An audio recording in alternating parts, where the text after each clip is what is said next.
legal or regulatory consequences could SMBs face if data is leaked through an unauthorized app or unauthorized system, like in that case, iCloud would be? Yeah, it's kind of a scary question and it's a new frontier. When I'm looking at legislation and regulations, right? Because sometimes those are two different things, right? Sometimes the legislature, says, well, we want to protect this, and so we're enabling this agency to write, regulations on it.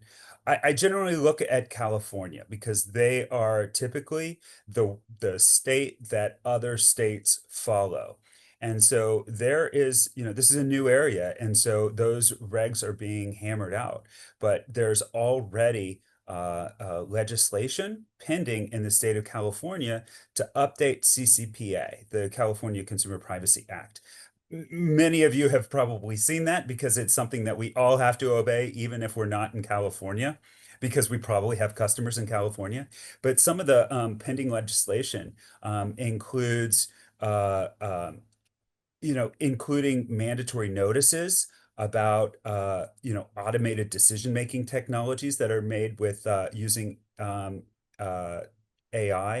They're updating the CCPA to reflect those additional protections. And then you're also going to see some industry-specific regulations.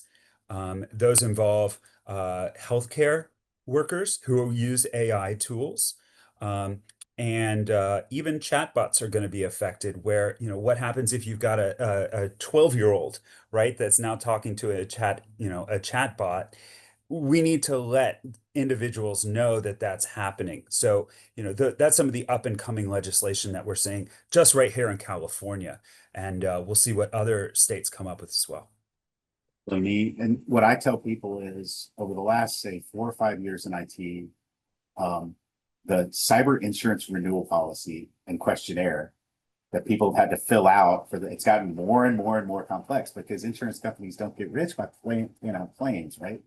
What I believe will happen, and Jackson, maybe you would agree with this, that cyber insurance questionnaire is going to start to incorporate more and more AI questions. I don't Yeah, know if you think that'll happen. that's exactly right. And maybe we're getting ahead of ourselves, but I've absolutely seen lately where cyber insurers are carving out exceptions for AI. They want you to sign an addendum saying that your policy is not going to cover that. Well, that's an awfully big loophole that they're asking for. So, I would really want your own attorney to take a hard look at that, or maybe even go to your insurance broker and say, yo, we got to do something different here because, this is a lot of liability that they're placing squarely on my shoulders now, where they're going to deny the claim if it's an AI enabled attack or it's related to an AI related data breach.